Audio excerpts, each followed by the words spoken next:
Hello. Recently I celebrated what has been 5 years out of Scientology.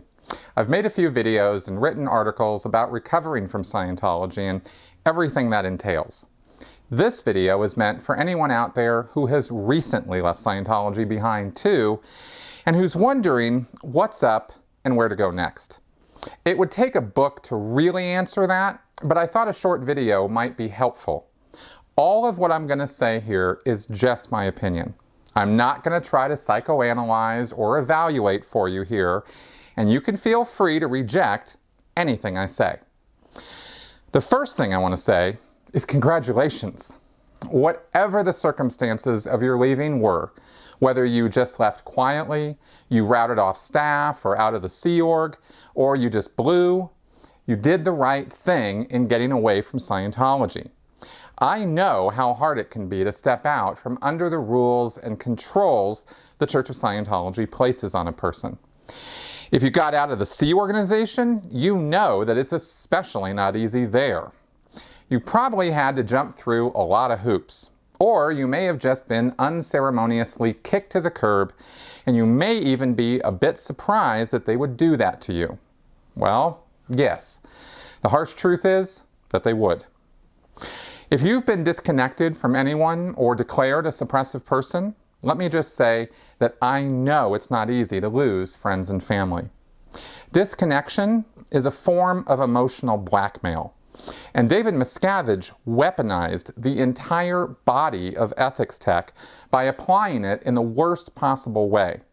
His RTC representatives and the staff in the Commodore's Messenger org were turned into a kind of Gestapo years ago, and the only thing they really do is enforce Miscavige's will on all of the Sea Org and staff.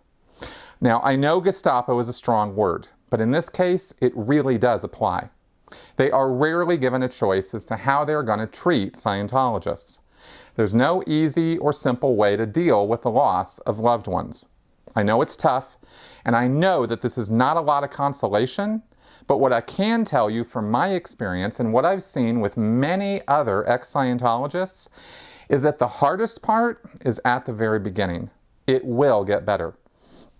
For every Scientology friend or family member you lose, there are easily 10 or more friends out here in the real world who will welcome you with open arms. I'm not even kidding. When I was a Scientologist, I had a few hundred Facebook friends who were Scientologists. I now have over 1,400 Facebook friends, another 500 who follow my posts, and thousands of people following me on Twitter and subscribe to this channel on YouTube. And I'm not bragging, because compared to other YouTubers, I have a pretty small channel. My point is that there are a lot of people outside of Scientology who you can connect with and who are not going to pretend to be your friend until the ethics officer tells them that they can't be anymore. That's not true friendship. Real friends stick by you no matter what, and I don't regret leaving Scientology and losing the friends I had because I've made much better ones online and in the real world who will be around for the rest of my life. Now, there's a whole slew of things ahead of you, and I can't even begin to tailor a simple video like this to everyone. Instead, what I want to do here is just give you a few stable data you can use as you move forward. Like I said, everything I'm going to say is just advice, and you can take it or leave it. I'm glad that you're at least here watching. First off, the answers you got from Scientology that work for you are totally fine. You don't have to throw the baby out with the bathwater or feel pressured to accept or reject anything that you feel works for you or what you like. You're going to find some former members who are going to tell you it's all bullshit and not worth the paper it's written on. On the other hand, you're going to find some people who still practice Scientology outside the church and who will tell you Hubbard was totally right, but it was David Miscavige who messed everything up. The truth is actually somewhere in the middle. My best advice on this is to just be open to new ideas and listen to other people who've been through what you have.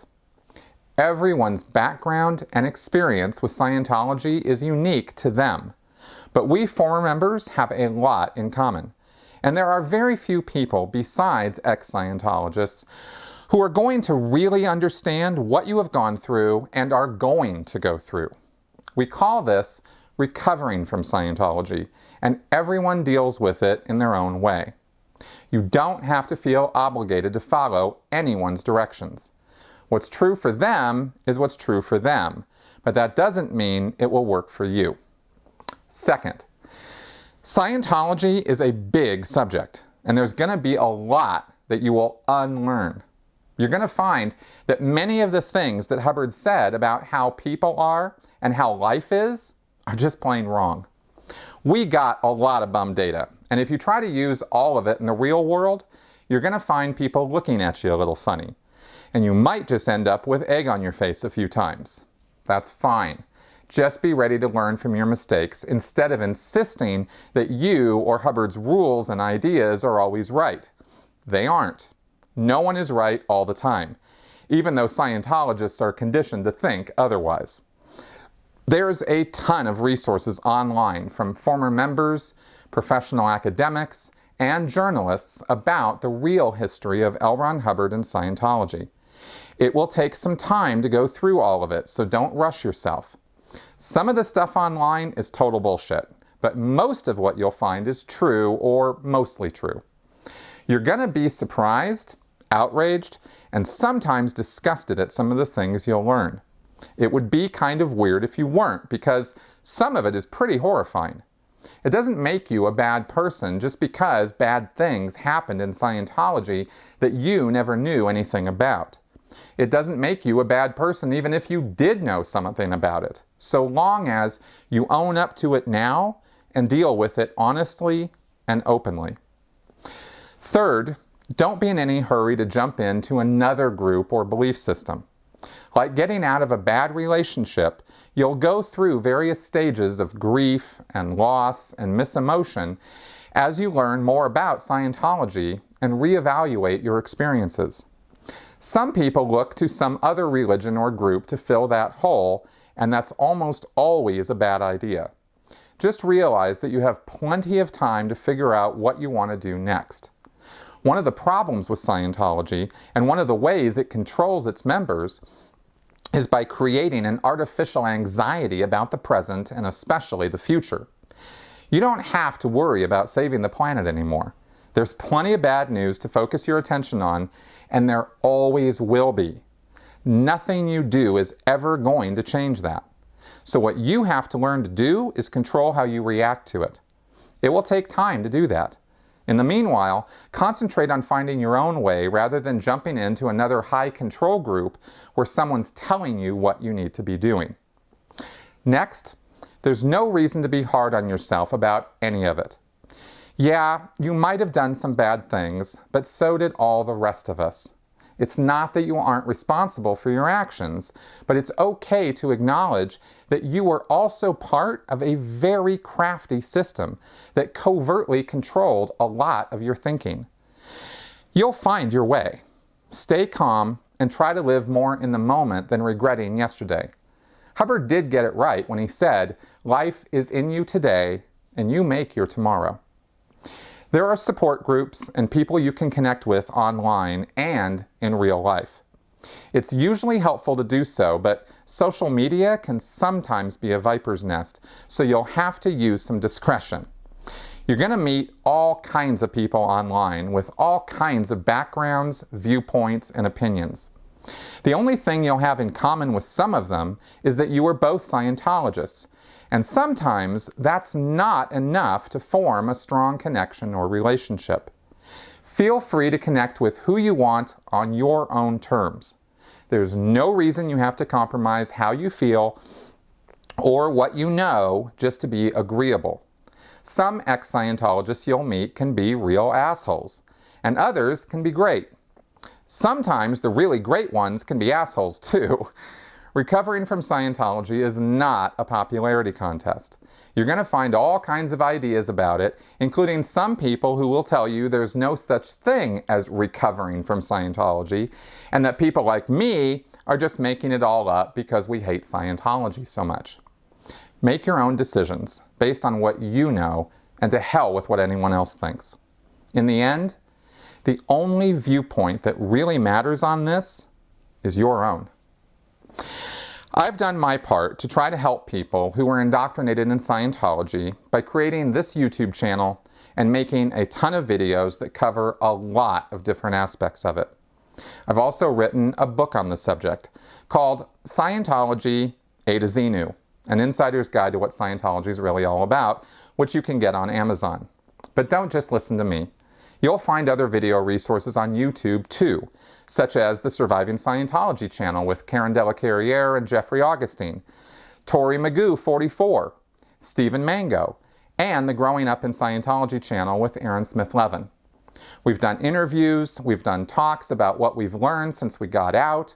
We talk about some of the nonsense that Scientology gets up to in the world, and a lot more. You might not agree with everything you watch, and that's fine. You also might find a lot you do agree with. And if you're like most people I've talked to, you're going to find that your views on Scientology are going to change over time as you learn more and more about it. And most importantly of all, find out what's going on in the world around you. There's a great, big, wide world, and a lot more to know about than Scientology. You were part of something that probably consumed most of your time and attention, and maybe even took a bunch of your money. It's hard, really hard, to bounce back from that, but you can do it. Sometimes one of the best ways is to just take a good long break from the whole thing to get yourself situated and kind of reoriented to life. I mean, let's face it, Scientology creates a kind of bubble world for you, where you're told to ignore WOGs and just knuckle down and do Scientology because somehow that will magically solve all the world's problems. Real life doesn't work that way. Scientology says that the world is going down while they're going up. They say that they're taking over this society and creating a new one that is saner and better and more rational. Well, sorry, but none of that was true. Most of the big wide world doesn't care about Scientology at all. Many people have heard about it, and you might think that they didn't hear the good parts, so they have uninformed or wrong ideas about it. Well, not really. The truth is that unless you got up to the level of a Class 8 auditor and OT 8 on the processing side, the world knows more about Scientology than you do. Again, there's no reason to take my word for it, though. You'll see as you go. Well, I hope this was helpful, and I truly do wish you good luck. You can contact me through my blog or by emailing me anytime at askchrisshelton@gmail.com.